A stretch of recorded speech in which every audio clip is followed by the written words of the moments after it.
So good evening and welcome to Holy Trinity Academy. My name's Angus Neal and I'm the head teacher here.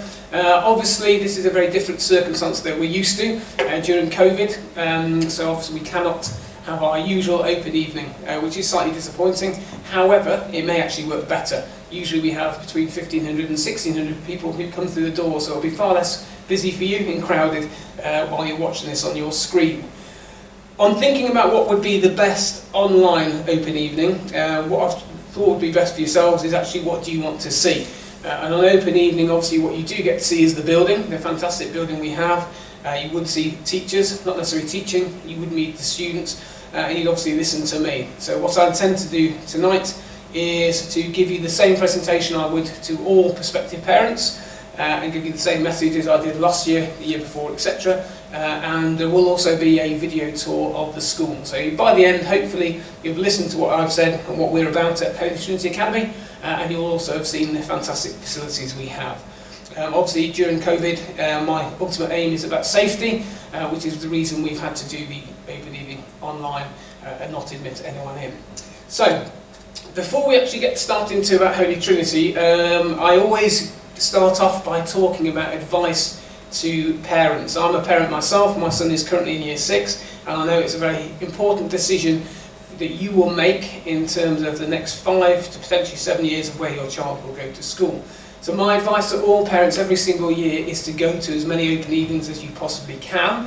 Obviously that may make it easier this year because you could actually go to quite a few remote evenings, which all schools seem to be doing at the moment, whereas sometimes I do know there is either a clash or it's very difficult to get to all of them. So my advice is to please do make sure you do look around the schools that you are interested in. And the second is don't listen to preconceived ideas about schools. You'll understand about social media, there's always negative posts about different schools on social media. Sometimes they're totally incorrect. Unfortunately what you don't see is the lots of positive comments about schools, because people don't tend to be positive on social media, it tends to be the negative. So please don't look at preconceived ideas. That's not necessarily about Holy Trinity, but anywhere, to be honest. And the other thing is actually for you as parents to read the Ofsted reports, okay? Not just look at the grading, okay? We got a grade good in 2018, but look at actually what the comments are.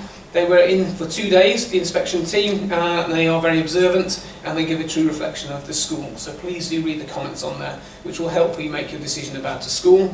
And the final thing is really ask yourself this question: can you make the firm commitment to the school to support your child's education? Okay, so every school will have school rules. We have our school rules here and we don't deviate from them. Why? Because we want to make this school the best school possible for your child to have an educational experience. So that means we are very strict in terms of the rules, in terms of the expectations in the classroom, uniform, etc. The understanding is that we expect all parents to support that fully. If you do not like our rules, they won't be changing, I'm afraid, but you are signing up to your child being here for at least 5 years to make sure that you agree to them and support us with those. And if you do, then that's the best way to actually help your child succeed. So that's what I would recommend. Okay? In terms of results, which is a question we often ask, you can see on the slide behind me, these are the results for the last 5 years. Okay, the schools are judged now their headline figures in what's called Progress 8. So that's the progress students have made since they arrived with us at school till the end of their school at the end of year 11. So it's not based on attainment these days, the headline figure is based on progress. So it's more of a level playing field. So ending at 0 would mean that the students here have made the same progress as their peers nationally. That's the midway point. Ending positive is obviously means they've done better than their peers, their starting points nationally, and obviously negative means that they haven't done as well. So you can see over the past 5 years, we've always had a very consistent positive Progress 8 score, which usually places us very highly here in the league tables in Shropshire and Telford and Wrekin. You can see last year's results I put in red. You'll be aware that these are all on predicted grades, and this is based, there is no headline figure being issued for this year, but that was the indicative score that we were sent through when the results came in. So again, looking very positive, but you are also aware that this is based on predicted grades rather than what the students actually attained. However, we were very confident that, as you can see, for the past 4 years, we've always been accurate and positive of our figures. We also do have one of the highest value added for our sixth form as well, and that's across Shropshire, if not the West Midlands. So again, results are very, very strong here. However, we are not just about exams. It is not an exam factory. Okay, education is vitally important, but we are very clear that education is within the classroom, but also outside of the classroom. And I'll talk to you more about that throughout the presentation and what we do here at Holy Trinity. So, our strapline really, faith, unity and aspiration. They're the three cornerstones of what we're about at Holy Trinity Academy. So I'm going to just unpack to you exactly what that means. So starting with faith, as you are aware, we are a Christian school, a Christian foundation school, which is supported by the Diocese of Lichfield, which is the Anglican diocese, and also the Diocese of Shrewsbury, the Catholic diocese. So we're a joint Christian faith school. And as you can see there, Christian faith underpins everything that we do at Holy Trinity Academy. That doesn't mean it is a school purely for Christian children. However, it does mean that whatever we do in the name of Christ. So, and again, Ofsted said, leaders have established a culture in the school in which strong Christian faith, coupled with aspiration and a sense of unity, helps pupils and staff feel supported and valued. So we're very clear that, as I said, it's not just for Christian children, but we do expect support of the Christian values if they're at this school. That will include things such as in their tutor groups. Unfortunately, we can't have the vertical tutor groups at the moment because they have to be kept in their bubbles, but when they are in vertical tutor groups, they have acts of collective worship together once a week in here in the hall.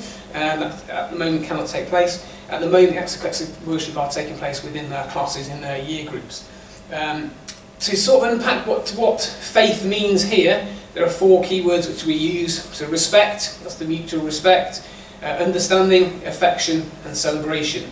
So the key to the respect is actually treating others like you wish to be treated yourself. So as I said, we have a week of an act of collective worship every week. We do promote the understanding of every member of the community having their dignity respected. And this is instilled through the House and Vertical Tutor programme. Again, that can't take place necessarily at the moment. We're hoping that once COVID is gone, we'll get back to our vertical tutoring because it's a real strength of the school. That key area of the genuine care that each pupil has for themselves. Okay, for themselves and in particular the people around them within their tutor group. So it could be within the tutor group there will be year 7s all the way to year 11s within there. We're very clear on the service of others, so again working as a house for house charities and whole school charities. So over the past 5 years we've raised thousands of pounds for various different charities, and again we always raise vast sums of money at Christmas time, at Easter time, etc. So I think the total is probably about £15,000 we've raised, and that comes through various different forms of charity fundraising. The fun thing is actually about celebrating the diversity and success of the community. So we are very proud of our students at the school, and we do want to celebrate any time that they do have successes. Sometimes students aren't particularly forthcoming in terms of wanting to celebrate their successes, but we are very clear that we want to. We know that there are an awful lot of talented students within the school and do an awful lot outside of school. So we want to celebrate not only their achievements within school, but also what they get up to outside of school as well. Because it is a real celebration that we are very proud of, as I said. So, if you listen to those, some people are rather reticent thinking what a faith school will actually be. Well, obviously, clearly from here you can see that I would say that virtually every parent would want to have a child which is in the school which shows mutual respect, has a clear understanding of each individual child, respecting the dignity of each other, shows an affection and care for the child, and then celebrates the successes. That's what the school should be about. So, I don't think any of this will actually put any of you off about applying to a joint Christian faith school. In terms of aspiration, we do have the highest expectations of our students within the classroom. We do want our students to achieve well and aspire to the great things. You can see that there's pictures of different colleges. So we have links with Brasenose College, Oxford. We have links with St John's College at Cambridge. Both of those venues we have used over the past few years. It's for our students to go and visit. A group last year went down to Oxford University and had a look around there. But that isn't to say that that's what we expect every child to do. This is, as I said, is not an exams factory. If a student wants to be applying for the top universities in the world, then we do want to support them on that journey. However, we know that each individual child is different, and it may be that their aspiration isn't to go to Oxbridge, but it could be higher education, apprenticeships, etc., or even employment, and we want that to get the student to understand that we are there to support them. But it's also vitally important, I feel, to sometimes break down that stigma for parents. So some parents may not have an understanding or a background in terms of university application themselves, and actually realise that the opportunities for their child is unlimited with hard work and support. But these are the various different opportunities that your child may experience during their time at Holy Trinity Academy. Again, a quote from Ofsted in terms of what they said in terms of our aspiration. So myself and the senior leaders are ambitious for this school and its pupils. I've set high expectations for staff and pupils, and that will continue. And linking into that is actually the next slide, which is talking about high performance learning. Now, this is actually a new programme which we embarked on last year, and again, it is a group of schools across the world who are working towards becoming a world-class school, and we are on that journey. So by the end of this academic year, okay, we are still working to become a world-class school, and it will be earmarked from the High Performance Learning Authority, and it is based upon 7 pillars of high performance. So again, we're working in this programme, all staff have had training delivered on how to become a high performance learning school and how to become world class, and it links into terms of our curriculum delivery and our understanding of actually how we learn. So clearly, a lot of the educational research from high performance learning comes from the development in education. So over the last 20 years, I would say, there is a clear difference within education and the world we live in. If we go back to what mobile phones looked like 20 years ago, I'm sure you'll remember what they looked like. They were probably heavier than a car battery to carry around. Now they fit in our pockets, and they're a very, very powerful tool to communicate, to do our work, and they're an everyday part of our lives and certainly our children's lives. But that has come in a very short period of time. What will it look like in the next 20 years? Well, part of the understanding is actually about the understanding of our human capability.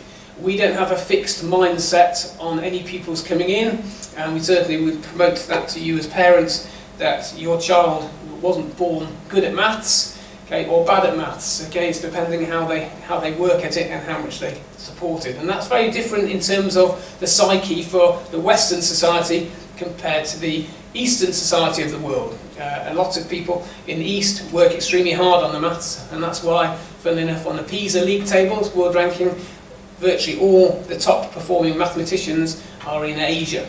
Okay, but that's because part of their mindset is actually they believe in working on that. Here, we seem to have it is that it's acceptable to say I'm no good at maths. And I often hear parents say, that's all right, I wasn't any good at maths, and it's like an acceptance. Okay, it doesn't mean that we are born good at maths, we don't have an innate ability, we have an ability which we can improve if we work at it. And that's what certainly we instill within our students from our staff.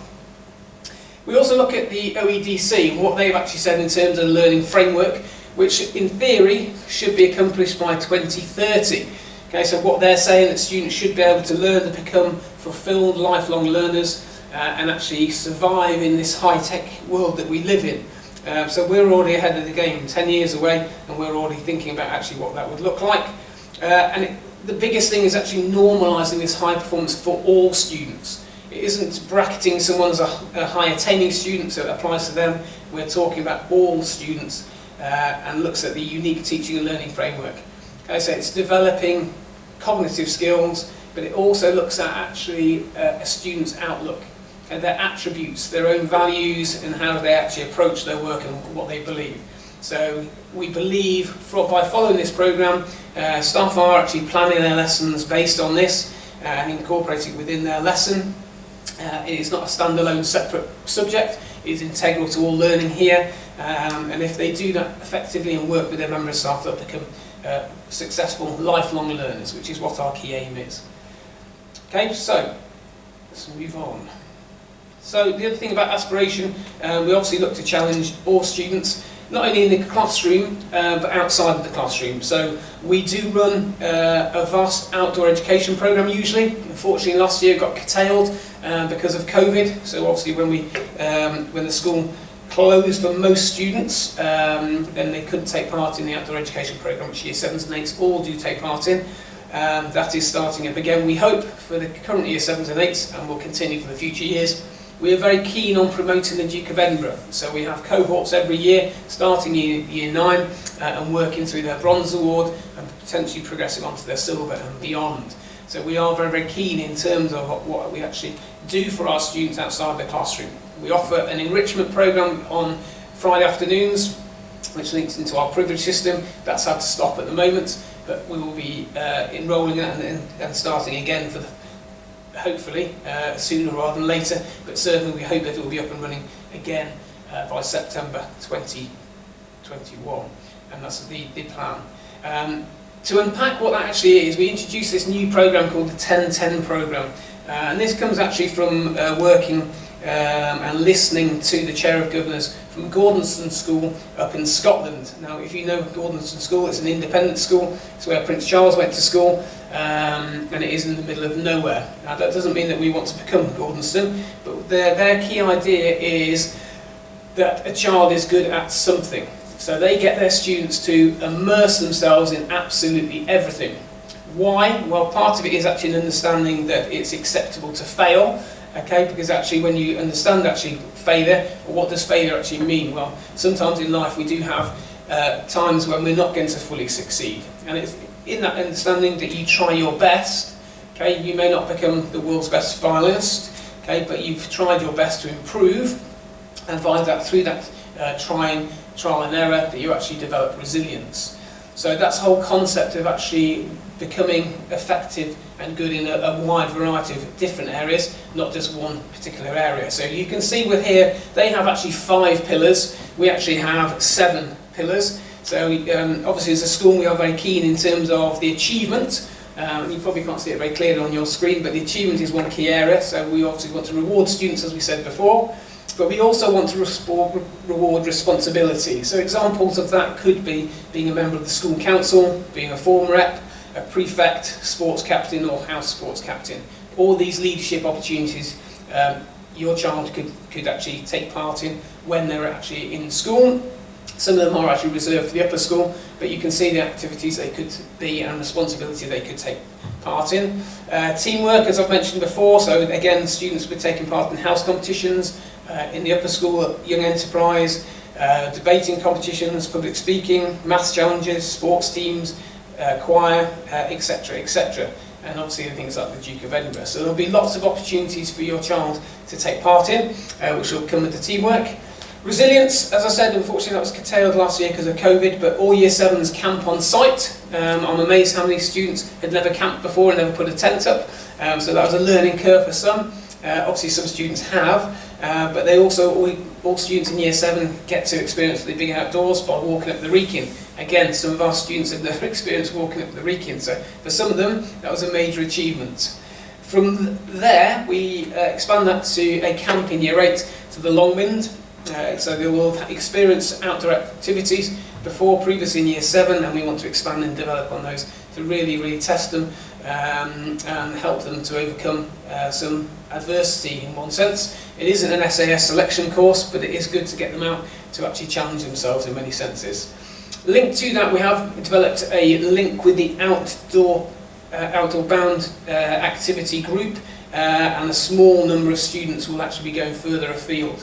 So again, they'll be going up to the Lake District and to Ogwen in Snowdonia in North Wales. So again, 24 students will be selected to actually go and deepen their understanding from there. And that's not just in Year 7, that goes across all the board, through all the way to 6th form. So the 6th form is actually potentially in the future, will be going up to Scotland for a week-long residential outward bound. Why? Because I do feel that for some students it's vitally important to get them out of their comfort zone and to achieve. Sometimes they can be their worst enemies, thinking they can't achieve something, and to achieve something which they would on an outward bound expedition gets them to believe in themselves that they can actually achieve anything. Okay, so I am very passionate about outdoor education, as you will have heard, and that goes from Year 7 all the way up to the upper school. As I've said already about compassion, and we are a faith school, so we encourage all students to become involved in house charities, also delivering acts of collective worship in their tutor group. On a daily basis we have a form prayer, so becoming involved in that, and also serve in the community.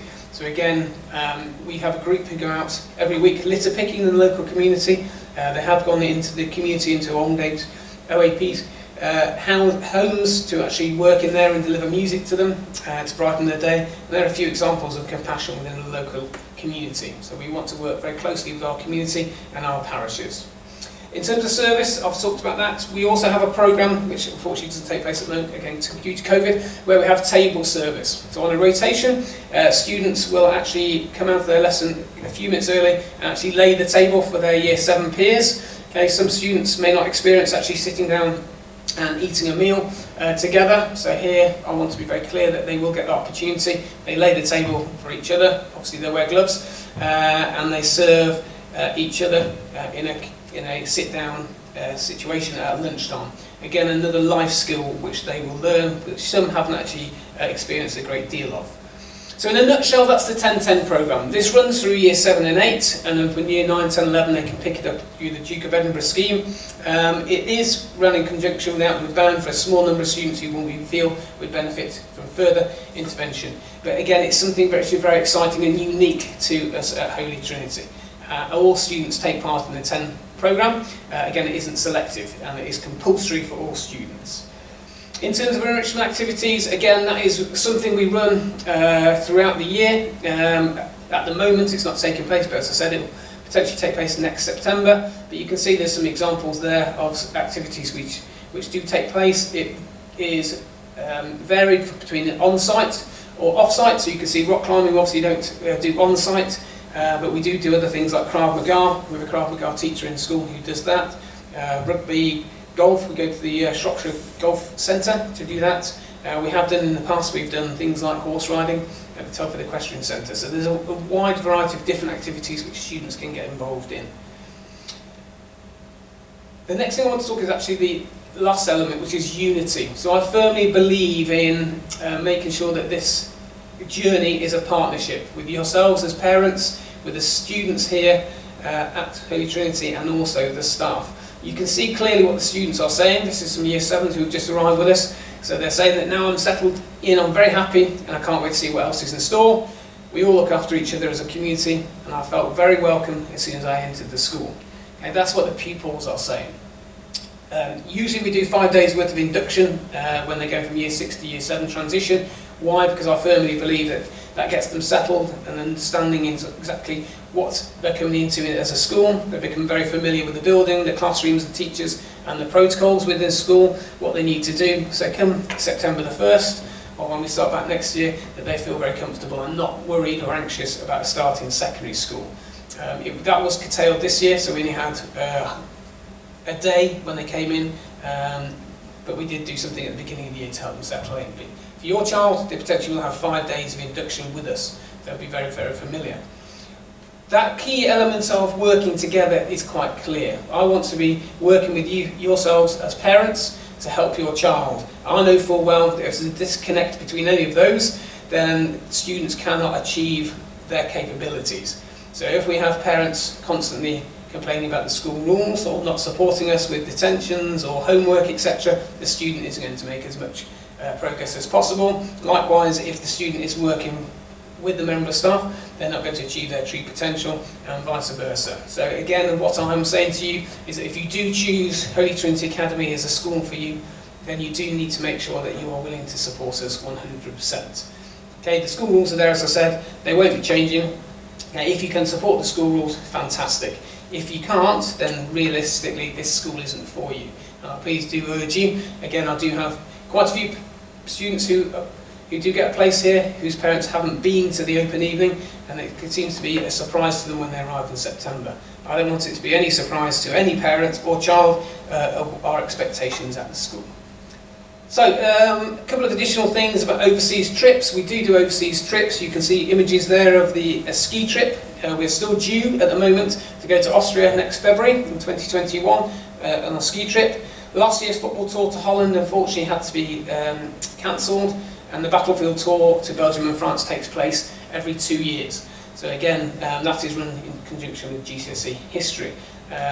So again, there are opportunities for your child to take part in overseas trips while they're with us at Holy Trinity Academy. We do try and publish them and stagger them so you can actually make a decision in terms of which ones your child could attend. I do appreciate it becomes very expensive if your child wants to embark on every single trip going. So we do try and stagger them throughout the years, and we do make sure that they are fully aware of the trips which are coming up. So you don't automatically sign them up for the football tour and then all of a sudden they want to go on a ski trip as well. So we do try to do it so you do have a full understanding. Okay, so what is the final thing to do? Well, slightly different this year. As it says here, please ensure you ask questions to nice, staff and pupils. Well, that obviously can't take place. But again, you may know people who are parents or indeed attend the school, so please do ask them. Usually I do say to parents to come in for a real-time tour in October. That can't take place this year, but I offer it every year because I'm very confident of what you will see as parents when you come in. That will take place during the day usually, and you will see break time, you will see lunch time, you'll see over 700 pupils moving at the same time. Okay, now some schools won't actually allow parents to come in at that time, but I'm very confident that the students' behaviour and the way they interact and they move to classrooms is exemplary. So that's why I'm confident enough to usually offer that. Now that can't take place because of the COVID situation. As I said, my main aim is to keep all students safe, which is why we're limiting visitors to a really, really small number. So we don't have any visitors on site at the moment unless it's essential. So unfortunately, the open invitation, it will not be offered to yourselves as parents. There is, however, a supplementary form which you do need to fill in. Now that's got lots of information which is useful for us when we are going through the admissions. So our admissions this year are published. Again, you do need to make sure that you adhere to the timeline to make sure that you get your forms in time, and do make sure that supplementary form is completed, especially if you are applying on grounds of faith. Again, we have people who unfortunately do not fill the information in correctly or on time, and that does hamper your application process. So please do get the information in on time. We have had applications already come in. It isn't on a first come first served basis. Once all the applications are in, we get lists and then we go through our admissions criteria. But please do make sure it is made on time.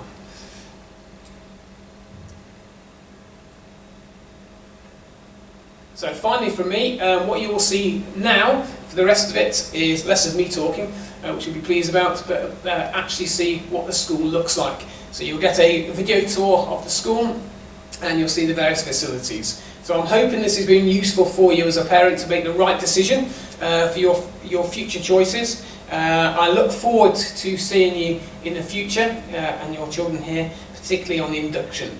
If the COVID situation changes dramatically, there may be, and obviously I can't imagine it changing before the end of October, but in the future there may be opportunities to come in and actually look around the school. However, I cannot guarantee that until things obviously change in the situation we're in. So I do thank you for listening tonight. I do hope you make the right decision, and as I said, look forward to seeing you in the future.